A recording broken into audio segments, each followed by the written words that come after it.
حضرت عبداللہ بن جعفر حضرت جعفر تیار کے بیٹے تھے، نبی پاک کی پھوپھی کے بیٹے تھے حضرت زبیر بن عوام رضی اللہ تعالیٰ، وہ انتقال کر گئے۔ ان کا جب وصال ہوا تو 10 لاکھ دینار کا قرضہ تھا ان پر، اور جو زمین انہوں نے چھوڑی وہ زمین بنجر تھی۔ لو سن لے، جن پر قرضہ چڑھا ہوا ہے وہ نسخہ بھی سن لے، جن پہ قرضے ہیں نا، جو تنگ دست ہیں، جو روز رکے بھیجتے ہیں دعاؤں کے کہ بڑی پریشانی ہے، وہ وظیفہ سنیں، وہ وظیفہ سنیں۔ ہمارے زمانے میں وظیفے لینے کا رواج نہیں، تویز لینے کا رواج ہے۔ لینا چاہیے، تویز بری چیز نہیں، اچھی چیز ہے، لیکن زیادہ کام برکت والا کیا ہے؟ اللہ اللہ کرنا۔ کیا کام ہے؟ سجدہ کرنا برکت والا کام ہے۔ حضرت عبداللہ بن جعفر تیار کہتے ہیں میں نے قرضہ لینا تھا زبیر بن عوام سے، وہ وصال کر گئے۔ میں ان کے بیٹے کے پاس گیا، عبداللہ بن زبیر کے پاس۔ میں نے کہا پیسے لینے تھے، کہا بالکل لینے ہیں، میرے ابا جی مجھے وصیت کر کے گئے، لکھ کے گئے کہ یہ پیسے دینے، اور وہ یہ لکھ کے گئے ہیں، میں زندگی بھر کوشش کرتا رہا ہوں، ادا نہیں ہو سکے، بیٹا تیری ذمہ داری ہے میرے قرضے ادا کرنا۔ عبداللہ بن زبیر رضی اللہ تعالیٰ عنہ کہنے لگے میں انشاءاللہ آپ کی رقم دے دوں گا۔ تو عبداللہ بن جعفر تیار کہنے لگے بھائی ہم دونوں آپس میں ہیں، کوئی شے نہیں چھوڑ کے گئے آپ کے ابا جی، کوئی چیز نہیں۔ توجہ ہے میری بات پر؟ یہ صحابہ کا ذرا انداز دیکھیے گا بندگی کا، کوئی چیز نہیں چھوڑی۔ حضرت زبیر بن عوام کہنے لگے ایک زمین کا ٹکڑا ہے، وہ بھی بنجر ہے، اس میں بھی کوئی کھیتی نہیں اگتی، سبزہ نہیں ہوتا، بنجر ہے، پانی کوئی نہیں، اور وہ اتنی خشک ریتلی زمین ہے کہ بڑا مشکل کام ہے وہاں سیراب کرنا، بے آباد زمین ہے۔ حضرت سیدنا عبداللہ بن جعفر کہنے لگے تو اس طرح کر، وہ مجھے ساری نہ دے، اس میں سے تھوڑی سی مجھے دے دے، میں 10 لاکھ دینار کے عوض وہی رکھ لیتا، تیرے باپ کا قرضہ ادا ہو گیا، دے تو صحیح۔ انہوں نے کہا کیا کریں گے، وہ تو کسی کام کی نہیں، چند کوڑیوں کی بھی نہیں، فرمایا مجھے دے دو، میں جانوں اور میرا کام جانے۔ او بھائی یہ تھے بندگی والے لوگ، یہ تھے جن کا رب سے رشتہ ہے، جنہوں نے حضور کے صلی اللہ علیہ وسلم کے پاس بیٹھ کر بندگی سیکھی تھی۔ کہتے زمین کا ٹکڑا لے لیا، بنجر بے آباد ریتلی زمین، جب میرے حصے میں آئی پہلے دن اپنے غلام سے کہنے لگے جو جگہ تجھے زیادہ سخت لگتی ہے نا وہاں میرا مصلی بچھا دے، جو تجھے زیادہ بنجر بے آباد لگتی ہے وہاں مصلی بچھا۔ غلام نے مصلی بچھایا تو عبداللہ بن جعفر نے اللہ اکبر کہہ کے نیت باندھی۔ یہ حضرت جعفر تیار کے بیٹے ہیں، حضرت علی کے بھتیجے، انہوں نے نیت باندھی، نماز کی، سر سجدے میں رکھا، رونے لگے، کہنے لگے اللہ میں بھی تیرا بندہ اور جس سے لینے تھے وہ بھی تیرا بندہ، خدا بندہ ہمارے درمیان مہربانی فرما، کرم نوازی کر، رحمت کا فیصلہ فرما۔ اتنا روئے کہ مصلی بھیگ گیا۔ کہتے اتنا تڑپ رہے تھے کہ صحابہ اکٹھے ہو گئے ان کے گرد، مصلی بھیگ گیا۔ جب بھیگا ہوا مصلی نماز مکمل کر کے اٹھایا نا، کہتے مصلی اٹھایا تو نیچے سے اللہ نے پانی کا چشمہ جاری فرما دیا، اللہ نے پانی کا چشمہ جاری کر دیا۔ فرمایا بناؤ حوض، کرو کھیتیاں سیراب۔ فرماتے ہیں جہاں ایک درخت نہیں اگتا تھا اللہ نے پورا باغ اگا دیا، جہاں ایک پھل نہیں ہوتا تھا وہاں عالی شان پھل لگ گئے، قرضے بھی ادا ہوئے۔ حضرت زبیر بن عوام کے بچوں کے پاس مال دولت بھی بچ گیا۔ لوگ جب کہتے ہیں یہ ساری کس چیز کی برکت ہے، اور فرماتے ہیں یہ ساری سجدوں کی برکت ہے، یہ رب کی بندگی کی برکت ہے، یہ اس کی بارگاہ میں نماز پڑھنے کی۔ مسلمان توجہ نہیں کرتا، توجہ نہیں۔ جاگ رہے ہیں آپ حضرات؟ یہاں کوئی حکومت اعلان کرے نا کہ ہر نماز کے بعد 500 روپیہ، کتنا جی؟ میرے خیال کسی بھی نہیں ہونا مسجد۔ اور خدا کے بندو بات سمجھو، رب فرماتا ہے تو مسجد آدھا میں تجھے برکت عطا کروں گا، میں تجھے برکت دوں گا۔ میں ایک صحابی کہتے ہیں مجھے اکثر یہ حضور کا فرمان سنتا تو میرے دل میں خیال آتا آخر اللہ کس طرح برکت دیتا ہے اللہ آخر۔ ایک صحابی کہتے ہیں نبی پاک صلی اللہ تعالیٰ علیہ وسلم نے فرمایا عبادت کرو اللہ برکت دے گا۔ میرے دل کے اندر خیال آیا کس طرح، آخر اللہ کس طرح سے نوازتا ہے، اعلان کیا ہے؟ کہتے میں یہ بات سوچ کے نا تو مجھے قضائے حاجت کی حاجت ہوئی، پخانہ پیشاب کے لیے میں نکلا تو ایک جگہ دور جا کے میں بیٹھا کھیتوں میں، دور جا کے کہتے میں پیشاب کر رہا تھا تو ایک چوہا اپنے بل سے نکلا اور ایک ہیرا میرے پاس رکھ گیا، میں پیشاب کر رہا ہوں، کہتے پھر گیا اندر تو ایک ہیرا اور رکھ گیا، پھر گیا تو پھر رکھ گیا، پھر گیا تو پھر رکھ گیا، کہتے 15 ہیرے چھوڑ گیا۔ اب میں فارغ ہوا، وہ ہیرے اٹھائے گھر نہیں لے کے گیا، مسجد نبوی میں گیا کہ حضور سے پوچھوں میرے لیے جائز بھی ہے کہ نہیں، بلوں سے نکل رہے ہیں، بلوں سے پیسے نکل رہے ہیں، ہمارے سارے بلوں میں ہی چلے جاتے ہیں، بلوں سے پیسے آ رہے ہیں صحابہ کو، برکت دیکھیں عبادت، بلوں سے پیسے آ رہے ہیں، بل سے۔ فرماتے ہیں میں وہ ہیرے اٹھائے تو در رسول پہ، جب میں نے پہلا قدم رکھا نا مسجد نبوی میں تو تو مجھے بتانا نہیں پڑا، میرے مصطفیٰ نے میرا چہرہ دیکھا اور مسکرا کے فرمایا پتہ چلا ہے اللہ کس طرح نوازتا ہے، خبر ہوئی ہے اللہ کس طرح نوازتا ہے؟ فرمایا رب کی بارگاہ میں جھکے رہو، وہ تمہیں وہاں سے دے گا تمہارا گمان بھی نہیں گیا ہوگا، اس کے حضور تو آؤ، اس کی جانب تو توجہ کرو۔ بندگی کی اپنی ایک لذت ہے، سجدے کا اپنا ایک ذائقہ ہے۔ اگر آپ نبی کریم سید عالم صلی اللہ تعالی علیہ وسلم کی عبادات کو ملاحظہ کریں نا تو سرکار کی زندگی میں کثرت ہے عبادت کی۔ اعلان نبوت سے پہلے کتنے کتنے مہینے حضور غار حرا میں عبادت کرتے، تنے تنہا۔ حرم کعبہ قریب تھا لیکن وہاں رش ہوتا تھا، لوگ ہوتے تھے۔ فرمایا میں اکیلے میں اپنے رب کو منانا چاہتا ہوں۔ کتنے کتنے ایام حضور غار حرا میں عبادت کرتے۔ پھر صحابہ کرام علیہم رضوان فرماتے ہیں کہ مدینہ منورہ میں حضور کا یہ رنگ ہوتا، اتنے لمبے سجدے کرتے کہ لگتا روح مبارک کی پرواز کر گئی، اتنے لمبے سجدے کرتے۔ حضرت سیدنا معاذ بن جبل رضی اللہ تعالیٰ عنہ فرماتے ہیں 3 دن ہو گئے حضور چلے گئے، مدینے میں نظر ہی نہیں آ رہے۔ صحابہ پریشان، ابو بکر صدیق، عمر فاروق، عثمان غنی، مولا علی ڈھونڈتے پھرتے، حضور سید عالم صلی اللہ علیہ وسلم کا پتہ نہیں۔ فرماتے ہیں جناب صدیق ایک بار گھومتے گھومتے جبل سلا کی پہاڑی کے قریب گئے، ایک چرواہا بکریاں چلا رہا تھا، اس سے پوچھا تم نے میرے محبوب کو تو نہیں دیکھا؟ تو کہنے لگا مجھے نہیں پتا تمہارے محبوب کون ہے۔ ایک آدمی آج 3 دنوں سے غار میں رو رہا ہے، اتنی شدت کے ساتھ روتا ہے کہ میری بکریاں جا کے غار کے سامنے بیٹھ جاتی اور بکریاں بھی روتی ہیں، میں بڑا کھینچتا ہوں پر لوٹتی نہیں، رات کو گھر لے کے جاتا ہوں تو جاتی نہیں، سویرے باڑے سے نکالتا ہوں تو دوڑی ہوئی آتی ہے، پھوٹ پھوٹ کے روتی ہیں، لیکن حال یہ ہے کہ دودھ پہلے سے بھی زیادہ دیتی ہیں۔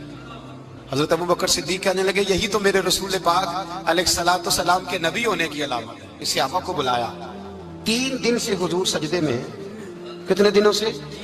یہاں سجدہ لمبا ہو جائے تو امام کے پیچھے لوگ بھاگنے لگتے ہیں کہ صاحب آپ تو فارغ ہیں، مجھے تو ڈیوٹی پہ بھی جانا تھا۔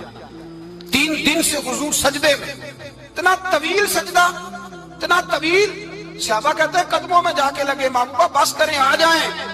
حضور نے فرمایا رب نے سورہ ہود نازل کر دی ہے، سخت حکم آ گئے۔ وہ کہتا ہے میں تیری امت سے حساب پوچھوں گا، میں اپنے رب کو منا رہا ہوں، بکر جاؤ مجھے منا لینے دو۔ حضور نے ہمیں بتلایا ہے کہ رب کو سجدہ کریں تو رب مانتا ہے، اس کو منانے کا طریقہ سجدہ کرنا ہے، جھکنا ہے، عبادت کرنا ہے۔ کہا وہ مانے گا تو میں آؤں گا۔ تڑپ گئے صحابہ۔ اور ایک روایت ایسی بھی ہے کہ جب بات نہ بنی تو حضرت فاطمہ سے عرض کیا۔ حضرت فاطمہ شام کا سناٹا چھایا، اپنے آپ کو کپڑوں میں لپیٹا، دائیں بائیں شہزادوں کے لیا تو حضور کی بارگاہ میں گئیں، کہنے لگی محبوبہ بس کریں گھر آ جائے، مدینہ سونا ہو گیا ہے، مسجد نبی کی دیواریں بھی روتی ہیں، یا رسول اللہ ستون مجھ سے آپ کا پوچھتے ہیں گھر آئے۔ نبی پاک نے فرمایا فاطمہ تو بھی دعا کر، میں بھی دعا کرتا۔ حضرت فاطمہ بھی ساتھ والے کونے میں سجدے میں گر گئیں، پھر دعا ہوئی، پھر التجا ہوئی۔ حضرت جبریل آئے، کہنے لگے محبوبہ رب کہتا ہے سار اٹھاؤ، وَلَسَوْفَ يُؤْتِيكَ رَبُّكَ فَتَرْضَىٰ، اللہ فرماتا ہے میں آپ کو اتنا دوں گا کہ آپ مجھ سے راضی ہو جائیں۔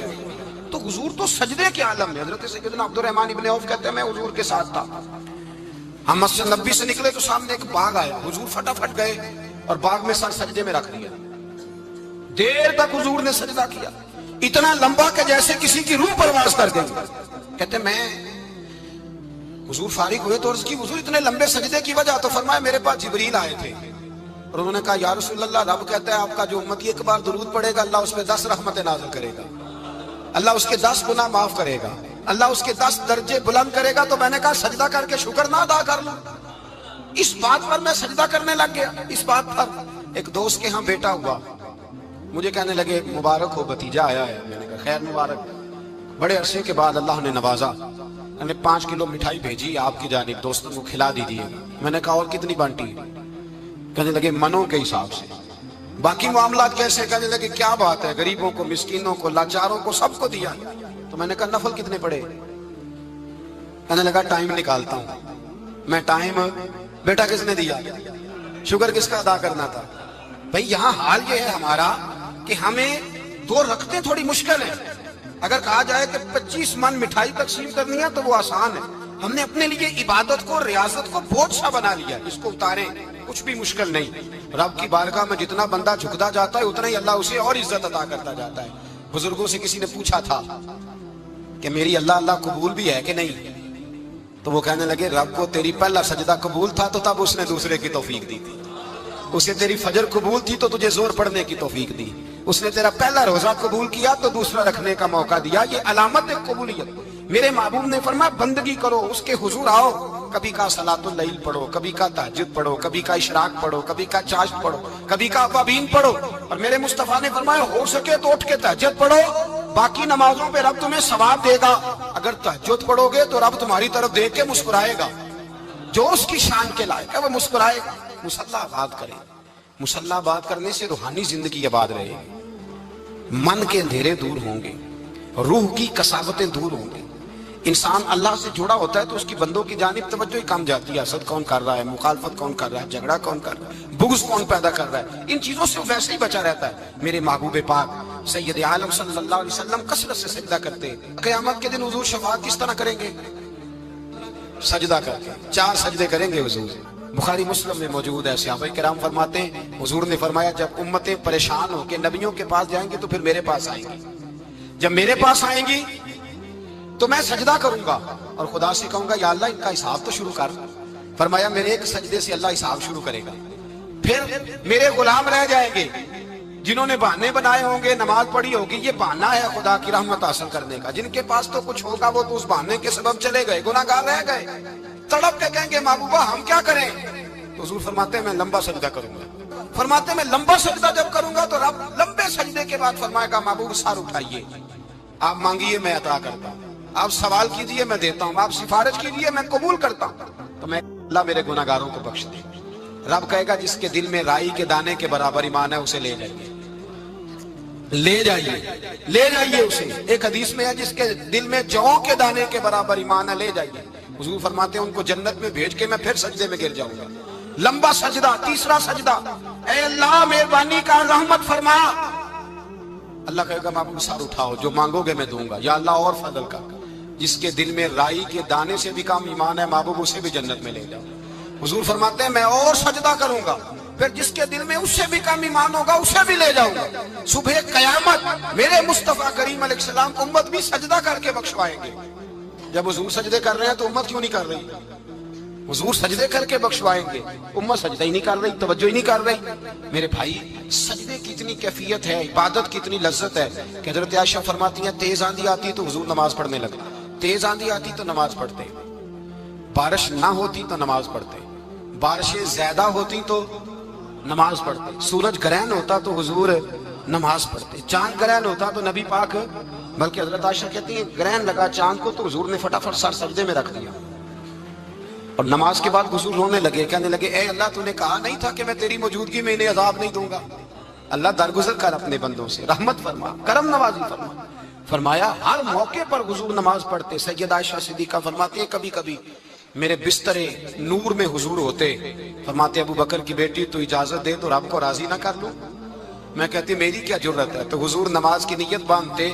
بخاری مسلم میں لفظ ہیں، حضرت عائشہ کہتی ہیں حضور اتنی لمبی نماز پڑھتے کہ قدموں میں ورم آ جاتا، اتنی لمبی بندگی فرماتے کہ قدم مبارک سوج جاتے، ورم آتا۔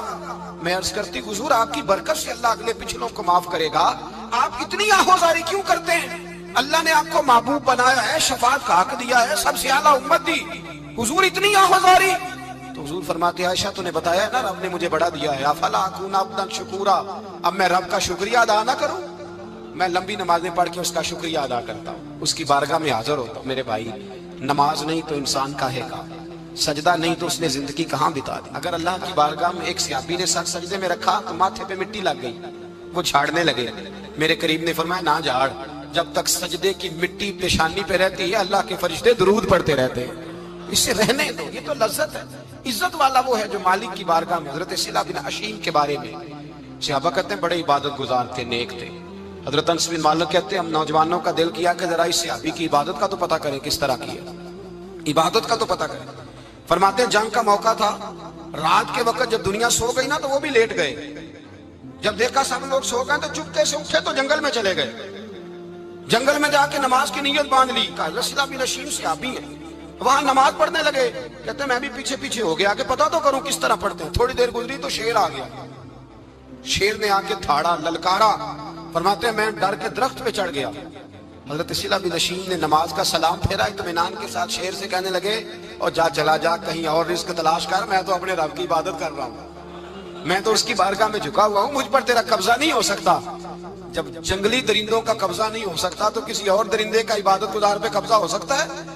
حضرت انس بن مالک فرماتے ہیں مجھے سمجھ آ گئی، جو درندوں سے بچنا چاہے، ظالموں، جابروں، فاسقوں سے بچنا چاہے، وہ اپنے آپ کو رب کی بارگاہ میں جھکائے، وہ اس کے حضور حاضری دے۔ جو بچنا چاہے، میرے بھائی، رمضان المبارک آیا، مسجدیں بھری، 2-3 دن 4 دن نئی صفیں خریدی لوگوں نے، پھر 2-4 روزے گزرے، پھر چند دن گزرے، پھر وہی معمول کے نمازی۔ ایک بات بتاؤ، گکھڑ میں نا 4-5-6 قبرستان ہیں، ان قبرستانوں کی تختیوں کو کبھی پڑھیں جا کے، ایسے لوگ آپ کو ملیں گے جن کی وجہ سے حکومتیں چلتی تھیں، وہ سو گئے تو پیچھے کام بند ہو گیا۔ کیا ہوا؟ کام چل رہا ہے کہ ختم ہو گیا؟ بیٹا جس کا گزارا نہیں نہ ہوتا باپ کے پاس، وہ کہتا ہے میں جی نہیں سکوں گا، وہ بھی جیتا ہے اور کھول کے جیتا ہے۔ بی بی کہتی ہے میرے تو سر سے تاج اٹھ گیا، زندگی کیسے گزرے گی؟ کچھ بھی نہیں ہوتا، سب ہوتا۔ 20-20 سال عورتیں بیوہ کی زندگی گزار کے چلی جاتی ہیں۔ یہ جو ہم نے اپنے اوپر بہت زیادہ بوجھ رکھا ہوا ہے نا، جھوٹ بولتے ہیں بہت سارے لوگ، مجھے وقت نہیں ملتا نماز کا، یہ بہت بڑی جرت ہے، بہت بڑی۔ مجھے میرا کوئی دوست کہے نا میرے پاس ٹائم نہیں آپ کے پاس آنے کا، تو ہو سکتا ہے میں بگڑ جاؤں، تو کیسا یار ہے، ملنے کا ہی ٹائم نہیں تیرے پاس؟ وہ میرے بھائی تو اللہ سے ہی کہہ رہا ہے کہ میرے پاس ٹائم نہیں تیرے پاس آنے کا، اور اب سے ہی کہہ دیا تو نے، اللہ سے ہی کہہ دیا ہے۔ نماز اتنا ضروری کام کہ حضور کا وصال کا وقت آیا، عین اس وقت بھی حضور نے فرمایا میری 2 باتیں یاد رکھنا۔ حضور کیا فرمایا کہ غلاموں سے اچھا سلوک کرنا، دوسرا اپنی نماز کی حفاظت کرنا، اسے چھوڑنا نہ۔ اور صحابہ کہتے ہیں جب حضور کو بڑی نکاہت ہو گئی، بظاہر قدم نہیں اٹھایا جاتا، اس وقت بھی فرمایا مجھے 2 بندے اٹھا کے لے جاؤ، میں مسجد جا کے نماز پڑھنا چاہتا ہوں۔ نماز اتنا بڑا کام کہ حضور نے فرمایا جو کھڑے ہو کے نہ پڑھ سکے بیٹھ کے پڑھے، بیٹھ کے نہ پڑھ سکے لیٹ کے پڑھے، لیٹ کے نہ پڑھ سکے اشارے سے پڑھے۔ چھٹی کسی کو دی، ہم نے خود ہی چھٹی کر لی، خود ہی۔ اور یہ یاد رکھیں، پکی بات ہے، قبر میں نہ بیٹا آئے گا نہ بیٹی آئے گی۔ میں بچوں کے لیے کر رہا ہوں، جھوٹ ہے سارا، رجسٹریاں ساری اپنے نام رکھی ہوئی ہیں، بینک بیلنس اپنے نام۔ بچے تو منتیں کرتے ہیں کہ چلو تھوڑے ہی دو، میں کاروبار کر دوں، کوئی نہیں، قریب بھی نہیں آنے دیتے، جھوٹ بولتے ہیں بچوں کے نام پہ۔ ہر شے پکی کی ہوئی اپنے نام، اپنی مرضی سے خرچ کرتے ہیں، اپنی مرضی کو دیتے ہیں جس کو دینا ہوتا ہے، بلکہ بہت سارے تو ناانصافی بھی کرتے ہیں۔ او بھائی سمجھ لیں اس بات کو، پرکھیں، اپنے لیے کچھ کر کے جائیں۔ اگر خدا سے بندگی کا رشتہ ہو، مولا علی شیر خدا پتہ کیا فرمایا کرتے تھے؟ حضرت علی فرمایا کرتے تھے میں نے تو دعا کی ہے خدا بندہ جنت میں بھی نماز کی توفیق دینا۔ اگر نماز نہ ہوئی تو جنت میں دل کیسے لگے گا؟ بغیر نماز کی طبیعت کیسے رچے گی؟ آپ یقین کریں نماز انسان کو بناتی ہے، نماز نکال دی جائے نا تو زندگی کا حسن ختم ہو جائے۔ لوگ ٹائم دیتے ہیں 3 بجے کا، 4 بجے کا، 5 بجے کا، لیکن مذہبی لوگ ٹائم دیتے ہیں زور کے بعد کا، عصر کے بعد کا، فجر کے بعد کا۔ مسلمان کی تو ترتیب ہی نماز سے شروع ہوتی ہے۔ نماز کب فرض ہوئی؟ معراج کی رات کب فرض ہوئی جی؟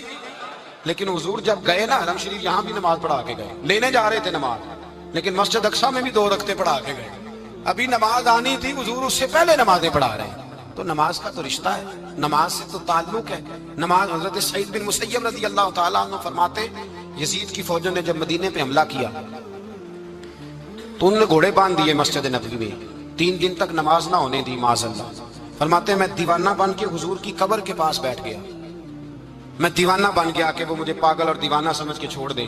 فرماتے ہیں قسم اللہ کی عزت کی، جب نماز کا وقت آتا تھا حضور کی قبر سے اذان کی آواز آتی تھی، قبر انور سے جماعت کرانے کی آواز آتی تھی، قبر کے اندر سے۔ گویا میرے مصطفیٰ، شاید اسی لیے حضور نے 2 غلاموں کو ساتھ رکھا ہے، اذان بھی ہوتی رہے جماعت بھی ہوتی رہے۔ حضور تو اندر بھی جماعتیں کرا رہے ہو بھائی، وہاں بھی جماعتیں ہو رہی ہیں، اور تو یہاں نماز نہیں پڑھ رہا اور بہانہ بنا کے کھڑا ہے بہانہ بنا کے۔ نہ ایسا کر، وہ بھی جتنا وقت ملے مسجد میں جا کے گزارے، قرآن شریف کے ساتھ گزارے، ذکر کے ساتھ گزارے، عبادت کے ساتھ گزارے، اپنے آپ کو زیادہ سے زیادہ عبادت میں مصروف کرے۔ یہ اللہ کے ساتھ رشتہ ہے، عبادت نہیں تو بندگی کاہے کی۔